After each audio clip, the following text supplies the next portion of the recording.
नमस्कार, तुम्ही ऐकतात वेणुध्वनी 90.4 FM KLE कनसू. आरोग्यम धनसंपदा या कार्यक्रमामध्ये मनीषा तुमचं स्वागत करते.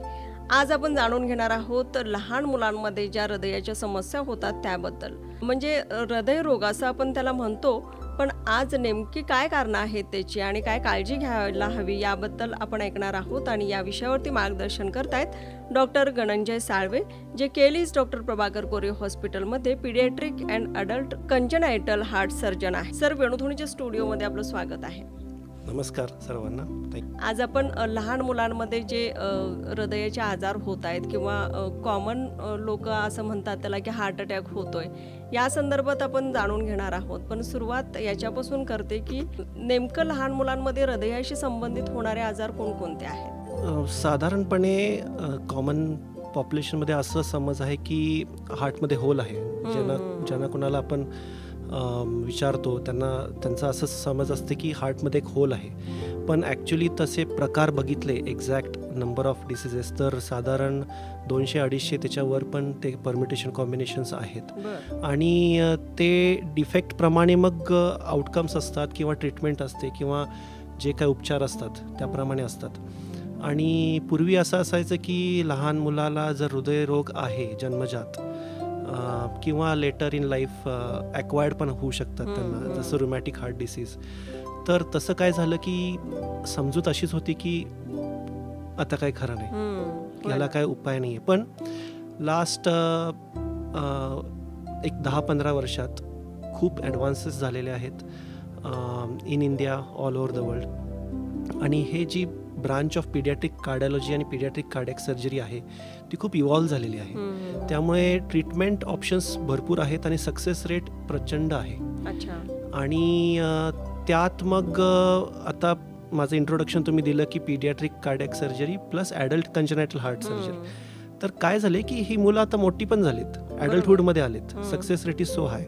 त्यामुळे त्यांचे पण जे प्रॉब्लेम्स येतात ते पीडियाट्रिक कार्डिओलॉजिस्ट बघतात आणि ॲडल्ट कंजनायटल कार्डियक सर्जन्स माझ्यासारखे हे ट्रीट करू शकतात. तर होल इन द हार्ट किंवा हार्टमध्ये एक होल आहे हे सिम्पल स्टेटमेंट झालं.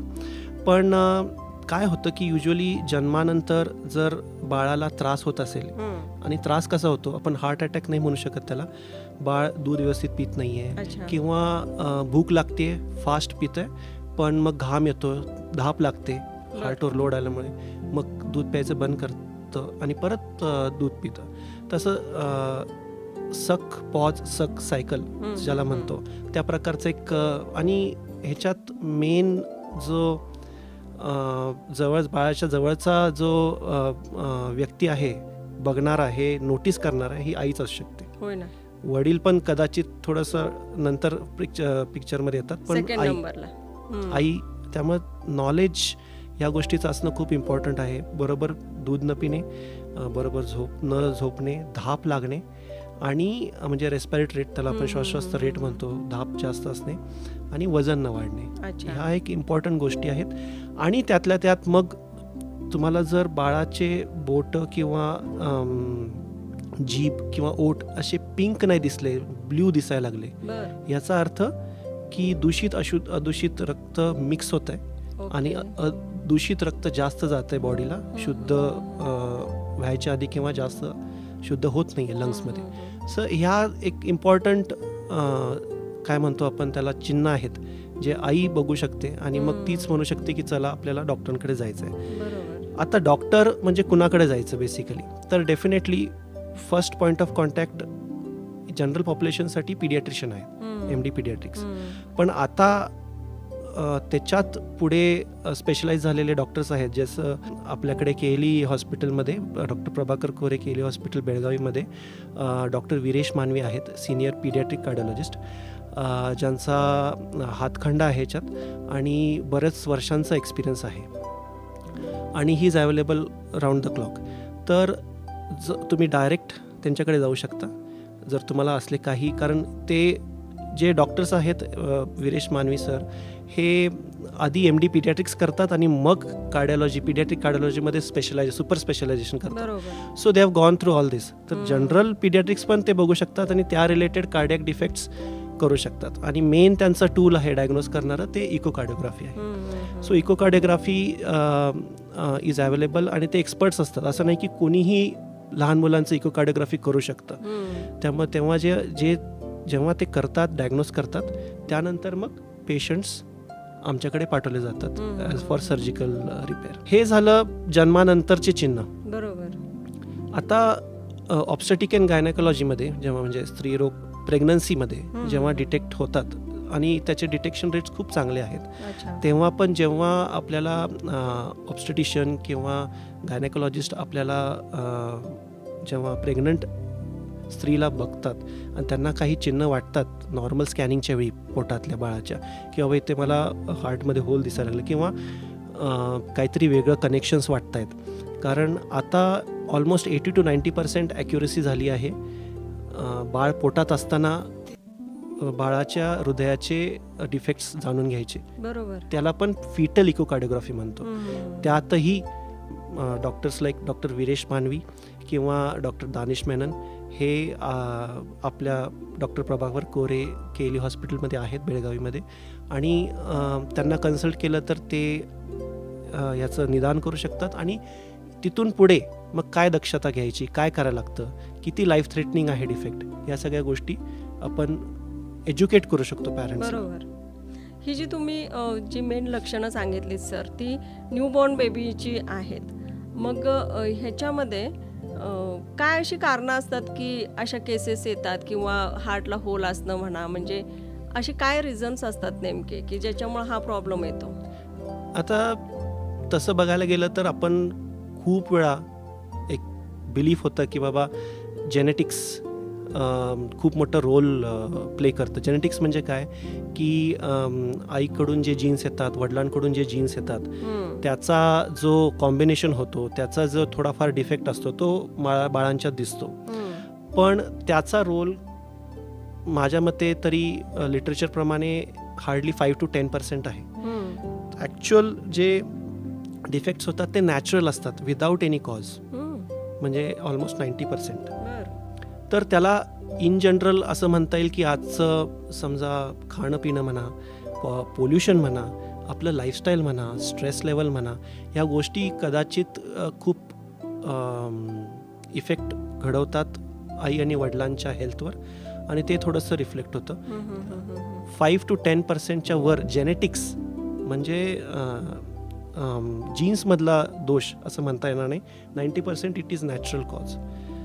हां, तर तो एक ॲस्पेक्ट आहे educating adult who are wanting for pregnancy. काय करावं पाहिजे, काय नाही करायला पाहिजे, काय खायला पाहिजे, योगा करायला पाहिजे किंवा चिंतन करायला पाहिजे किंवा स्ट्रेस लेवल कमी करायला पाहिजे. ह्या गोष्टी खूप इम्पॉर्टंट आहेत. आणि आहार पण किती व्यवस्थित खायला पाहिजे, हे सगळे इम्पॉर्टंट आहेत. आता समजा फॉर एक्झाम्पल माझा पर्सनल एक्सपिरियन्स, म्हणजे जेव्हा मोठी मुलगी पोटात होती तेव्हा तिच्यावेळी आमच्या मुंबईच्या एका डॉक्टरांनी सांगितलं होतं की अनकुक्ड फूड अजिबात खायचं नाही. म्हणजे जेव्हा सॅलड जरी असेल, टमाटा, काकडी, तुम्ही 5 स्टारमध्ये जरी गेला तरी नाही खायचं, घरीच खायचं आणि तुम्ही प्रॉपर वॉश करून खायचं.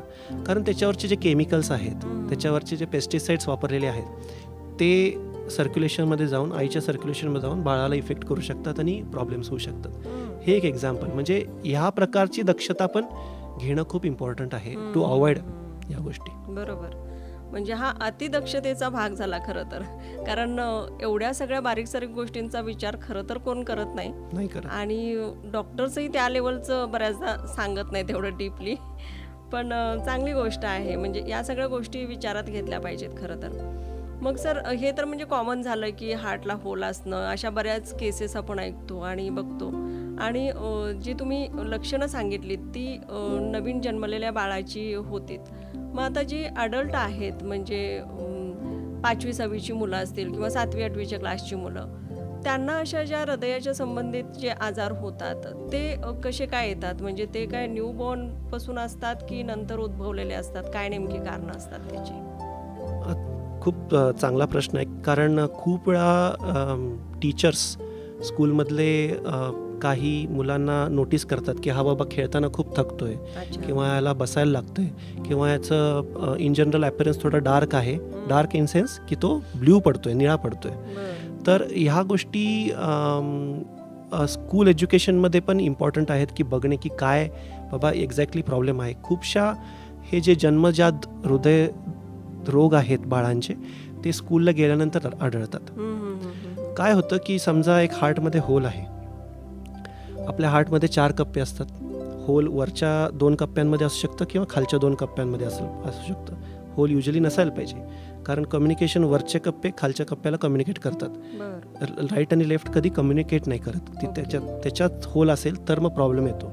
युजली काय होतं की जे कॉमन डिफेक्ट्स आहेत, आपण म्हणतो व्हेंट्रिक्युलर सेप्टल डिफेक्ट्स, म्हणजे खालच्या 2 पंपिंग चेंबरमध्ये होल आहे मधल्या सेप्टममध्ये, किंवा एट्रियल सेप्टल डिफेक्ट हे सेकंड कॉमन आहे, म्हणजे वरच्या 2 डिफेक्ट्स चेंबरमध्ये एक होल आहे. तर युज्युअल रक्त कसं फ्लो होतं की लेफ्ट साईडला जे ऑक्सिजनेटेड प्युअर होऊन ब्लड आलेलं असतं फुफ्फुसांकडून, ते बॉडीला जाण्याच्या ऐवजी त्या होल थ्रू राईट साईडला जातं. आता राईट साईड काय करत असतं युज्युअली हार्टचं, राईट चेंबर जे दूषित युटिलाइज रक्त आहे ते बॉडीकडून येतं राईट साईडला, वरच्या चेंबरमध्ये आधी येतं, मग खालच्या चेंबरमध्ये जातं आणि राईटकडून मग फुफ्फुसांकडे जातं. हा एक नॉर्मल सर्क्युलेशन आहे. होल असल्यामुळे शुद्ध रक्त डावीकडचं अशुद्ध रक्ताबरोबर मिक्स होतं. नेट काय होतं इफेक्ट की उजवीकडचा जो फ्लो आहे शुद्ध प्लस अशुद्ध हा वाढतो आणि हा सगळा फ्लो, वाढलेला फ्लो हा फुफ्फुसांमध्ये जातो आणि फुफ्फुसांमध्ये ब्लड प्रेशर वाढतं. त्याला आपण म्हणतो पल्मनरी हायपरटेन्शन. आणि जे काय हे धाप लागणे, घाम येणे, थकवा येणे, वजन न वाढणे, हे सगळे पल्मनरी हायपरटेन्शनचे चिन्ह आहेत. तर हा जो नेट इफेक्ट आहे हा आपल्याला लवकर निदान करून त्याच्यावर उपचार घ्यावे लागतील. शस्त्रक्रिया किंवा औषध गोळ्या किंवा पिडियाट्रिक कार्डिओलॉजिस्ट जे मी म्हटलं ते छत्री घालून ते होल बंद करू शकतात काही प्रमाणात. तर ह्या गोष्टी केल्या पाहिजेत. कारण काय होतं, हे थोडंसं इमर्जन्सी किंवा अर्जन्सीकडे जातं. कारण जोपर्यंत बाळ जन्मापासून हा जो हार्टवर लोड टॉलरेट करत असतो, जो फुफ्फुसांवर जात असतो, तो युज्युअली एक लिमिट आहे त्या लोडला. बरोबर. You start having permanent changes in the lungs. फुफ्फुसांमध्ये परमनंट चेंजेस व्हायला लागतात. त्याला आपण म्हणतो पल्मनरी व्हॅस्क्युलर रेझिस्टन्स, PVR, वाढायला लागतो. आणि जेव्हा त्याला परमनंट चेंजेस व्हायला लागतात तेव्हा इट बिकम्स इरिव्हर्सिबल. मग लेट एजमध्ये ऑपरेशन करून सुद्धा खूप वेळा लंग्स तेवढा साथ देत नाहीत, पुढच्या लाईफमध्ये फेल होतात, किंवा हार्ट पण right side of the heart तेवढा साथ देत नाही, फेल होतात. त्यामुळे लवकर निदान करणे आणि at the right age operate करणे हे खूप इम्पॉर्टंट आहे. आता जसं मी म्हटलं 2 डिफेक्ट्स, व्हेंट्रिक्युलर सेप्टल डिफेक्ट म्हणजे hole in the lower chambers, ह्याला आयडियली आयुष्याच्या पहिल्या वर्षात किंवा ॲटलिस्ट दुसऱ्या वर्षात प्री स्कूलमध्ये जायच्या आधी प्री स्कूल एज ग्रुपमध्ये ऑपरेट करावं लागतं. नाहीतर लंग्सवर, फुफ्फुसांवर परमनंट चेंजेस होतात. आणि मग ॲज अ डॉक्टर आम्ही त्यांना नियर नॉर्मल लाईफ नाही देऊ शकत, like a normal population. Second commonest atrial septal defect, ते वरच्या 2 चेंबरमध्ये डिफेक्ट आहे. तो at least below the age of 5 years आपण ऑपरेट करायला पाहिजे. दुर्दैवाची गोष्ट अशी आहे की अजूनही, आता मी लास्ट 3 वर्ष इथे काम करतो आहे, डॉक्टर प्रभाकर कोरे केलीज हॉस्पिटल बेळगावी, आणि इतकं कॉमन असून, इतका त्रास होत असून सुद्धा आम्ही हे होल्स आहेत, we have closed at the age of in teenage, म्हणजे 18 वर्षाचे, 15 वर्षाचे, 20 वर्षाचे, 30 वर्षाचे ह्या एजला पण केलेले आहेत. तेवढं थोडे परमनंट चेंजेस झालेले असतात आणि हे थोडंसं दुर्दैवी आहे की आपल्याला त्याची जाणीव नाही आहे, आपल्याला म्हणजे जनरल पॉप्युलेशनला. बरोबर. म्हणजे या एजला गेल्यानंतर ही सर्जरी थोडीशी पुढे जाऊन आपल्याला त्रासाची ठरू शकते. हो, म्हणजे काय की लाईफ लॉंग मग मेडिसिन्स घेणे, लंगचे प्रेशर्स खाली ठेवणे, कमीत कमी 6 महिन्यातून एकदा इको करून घेणे की बाबा कसं प्रोग्रेस चाललंय, म्हणजे ऑपरेशन नंतरही कसा रिस्पॉन्स आहे फुफ्फुसांचा, हार्टचा, हे बघावं लागतं. तर ते एक लाईफ लॉंग ट्रीटमेंट चालू राहते. आता ऑफकोर्स जे ऑपरेबल आहे, ज्याला ट्रीटमेंट बेस्ट द्यायची ते आम्ही देतोच, पण लवकर केलेलं कधीही चांगलं असतं. सर, अलीकडं आपण हार्ट अटॅक म्हणजे सामान्य लोक त्याला हार्ट अटॅक म्हणून म्हणतात, तर त्याचं प्रमाणही वाढताना आपल्याला पाहायला मिळतं. म्हणजे शाळेच्या मुलांमध्ये म्हणजे बऱ्याच आपण बातम्या वाचतो की शाळेला मुलं गेलेली आहेत आणि बसमधून उतरता उतरता हार्ट फेल झाला आणि म्हणजे हॉस्पिटलमध्ये नेईपर्यंत पण ते हाताला लागले नाही, अशा काही केसेस आपण बघितलेल्या आहेत. तर याची काय कारणं नेमकी असू शकतात? म्हणजे त्यांना जन्मापासूनच काही त्रास असतो की तो अचानक उद्भवलेला काही त्रास असू शकतो? हा खूप चांगला प्रश्न आहे. ॲक्च्युली ह्या प्रश्नाचं उत्तर आपण हार्ट अटॅक असं सांगू शकत नाही. जनरल पॉप्युलेशनमध्ये हार्ट अटॅकच म्हणतात की बाबा हार्ट फेल झालं. एखादं बाळ असं म्हणजे बसमधून उतरताना किंवा खेळताना विसे की ड्रॉप डेड, की बाबा काहीच नाही करू शकलो, तिथे हॉस्पिटलपर्यंत जाऊपर्यंत जीव दगावलेला. तर याचं कारण 99% रिलेटेड टू जन्मजात दोषच आहेत. आता मी जसं म्हटलं की 200 ते 250 व्हरायटी आहेत डिफेक्ट्समध्ये जन्मजात. त्यात एक ॲस्पेक्ट आहे की इलेक्ट्रिकल कंडक्शन असतं हार्टमध्ये. हार्टचं जे पंपिंग असतं, नॉर्मल पंपिंग, लप डप आपण म्हणतो, वरचे 2 चेंबर एकदा कॉन्ट्रॅक्ट होतात आणि खालचे 2 चेंबर एकदा कॉन्ट्रॅक्ट होतात अल्टरनेटली सिन्क्रोनसली. तर त्याला म्हणतो आपण नॉर्मल सायनस रिदम. हे हार्टमध्ये, heart is a specialised tissue. त्याला निसर्गाने किंवा ज्यांना देवावर विश्वास आहे, देवाने जे बनवलेलं आहे ते खूप अद्भुत बनवलेलं आहे हृदयाला. त्याला स्वतःचं इलेक्ट्रिकल सिस्टीम दिलं आहे, त्याला कोणी कंट्रोल करू शकत नाही आणि ते बॉडीच्या नीडप्रमाणे हार्ट रेट व्हेरी करतं आणि पंपिंग चालू ठेवतं जन्मापासून. इनफॅक्ट जन्माच्या आधी पोटात असल्यापासून नॉर्मल एक 70-80 पर्यंत जेव्हा जो नॉर्मल ह्युमन बिईंग जगतो तोपर्यंत ते पंप चालू राहतं. त्याला हार्ट पंप म्हणतो आपण. तर हृदयरोग असताना, जन्मजात हृदयरोग असताना ह्या इलेक्ट्रिकल ॲक्टिव्हिटीज किंवा कंडक्शन थोडेसे डिफेक्टिव्ह होऊ शकतात. तर ते एक कारण असू शकतं की नॉर्मल बीटिंग नाही होत. समजा आपलं हृदयाचे ठोके एका बाळाचे नॉर्मल असतात की बाबा 100 ते 80, नॉर्मल ॲडल्टचे असतात 70 ते 80, हे 100 ते 120 समजा असतात. समजा ते बीटिंग डिफेक्टिव्ह झालं आणि एकदम कमी झालं, समजा 10-20 झाले, तर मेंदूला रक्तपुरवठा पोचणारच नाही किंवा हार्टला स्वतःला रक्तपुरवठा पोचणार नाही, तेव्हा तो कोलॅप्स होणार. दुसरी गोष्ट 250 झाले, 300 झाले ठोके, त्या हार्टला फील व्हायलाच टाईम नाही आहे, तर ते पंप काय करणार? आपण म्हणतो in medical terms the heart beats like a bag of worms. म्हणजे एका पिशवीत तुम्ही जर गांडूळ टाकले तर ते बाहेरून कसं दिसेल? नॉर्मल बीटिंग नाही, beats like a bag of worms at the rate of 250-300. तर तेव्हा रक्तपुरवठा ब्रेनला मेन आणि हार्टला कमी होतो, त्यामुळे हार्टचं पंपिंग कॅपॅसिटी अजून कमी होते, शुद्ध जाते कारण ब्रेनला ब्लड सप्लाय नसतो. आणि त्या स्टेजमध्ये आपल्याला काय कळत नाही, आपण काय करतो की आपण पेशंटला घेऊन हॉस्पिटलमध्ये पळतो. पण तेव्हा आपल्या ब्रेनकडे 3 मिनटं असतात, आपल्या हार्टकडे 3 ते 5 मिनटं असतात जिवंत राहायला विदाऊट ब्लड सप्लाय. त्याच्या आत जर उपचार नाही झाला तर मग कुणीही काही नाही करू शकत. म्हणून आता एक जनरल पॉप्युलेशनमध्ये कार्डिओपल्मनरी रिससिटेशन CPR जे एक मसाज देतो, ह्याचं एज्युकेशन इतकं इम्पॉर्टंट आहे की सगळीकडे डॉक्टर्स असू शकतात असं नाही आहे. समजा आता फॉर एक्झाम्पल सगळ्यांना माहीत असेल की KK द फेमस सिंगर, ही कोलॅप्स्ड स्टेजवर असताना दिल्लीमध्ये, तर तिथे दिल्लीमध्ये असताना मेडिकल स्टाफ जवळ असतानाही त्याला हॉस्पिटलपर्यंत नेऊपर्यंत त्याचा जीव दगावलेला. पण जर माझ्या मते जर प्रॉपर CPR दिला असता, कार्डियक मसाज दिला असता.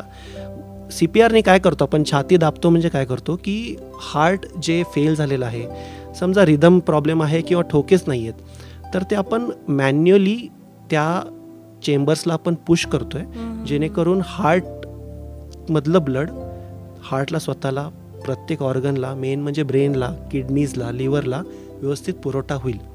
ह्याप्रमाणे आपण ते मसाज द्यायला लागतं, त्याला एक थोडंफार एज्युकेशन द्यायला लागतं. पण माझ्या मते जनरल पॉप्युलेशनमध्ये CPRचं एज्युकेशन खूप खूप इम्पॉर्टंट आहे.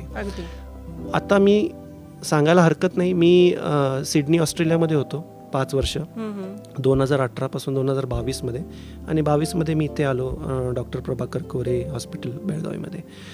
पण तिथे अवेअरनेस इतका आहे की मी म्हणजे 1-2 किस्से असं सांगतो की स्कूल गोईंग मुलगी होती, ट्रेन स्टेशनवर थांबलेली स्कूलला जायला. ती म्हणजे असेल 7वी-8वीत असेल, एकटीच चाललेली मैत्रिणींबरोबर. शी कोलॅप्स्ड ऑन द प्लॅटफॉर्म. तिथल्या लोकांनी तिला CPR दिला, कार्डियक मसाज दिला. CPR देत ॲम्ब्युलन्स आणि मेडिकल प्रोफेशनल्सला बोलवलं, पॅरामेडिक्सला. त्यांनी ते कंटिन्यू केलं. ती हॉस्पिटलमध्ये आली आणि तिला व्हेंटिलेटरवर टाकून योग्य तो शस्त्रक्रिया केली आणि ती घरी गेली. आणि ह्याला काय म्हणजे असं नाही की लगेच आलेली, 45 मिनटं 1 तास मसाज चालू होता. म्हणजे इतका इफेक्टिव्ह असू शकतो, लाईफ सेव्हिंग असू शकतो ही क्रिया CPR द्यायची. कित्येक वेळा जेव्हा लहान मुलांचं ऑपरेशन होतं तेव्हा तिथे सिडनीमध्ये आईवडिलांना ट्रेनिंग दिलं जातं की CPR कसं द्यायचं, किंवा त्यांना माहिती आहे की घरी जाऊन सुद्धा एकदा ऑपरेशन झाल्यानंतरही रिदम ठोके चेंज होऊ शकतात. हा कार्डियक अरेस्टचा जो प्रॉब्लेम आहे तो घरी होऊ शकतो. आईने CPR दिलं आहे आणि ती मुलाला हॉस्पिटलमध्ये आणले आणि वी कुड सेव्ह द किड. अशा गोष्टी होऊ शकतात, झालेल्या आहेत. त्याच आपण लार्जर स्केलमध्ये इथे जनरल पॉप्युलेशन एज्युकेशनमध्ये घ्यायला पाहिजेत, असं माझं ठाम मत आहे. ಧ್ವನಿ ಧ್ವನಿ ಇದು ನಮ್ಮ ಧ್ವನಿ, ಕೇಳಿ ಕನಸು ನನಸದ ವೇಣು ಧ್ವನಿ.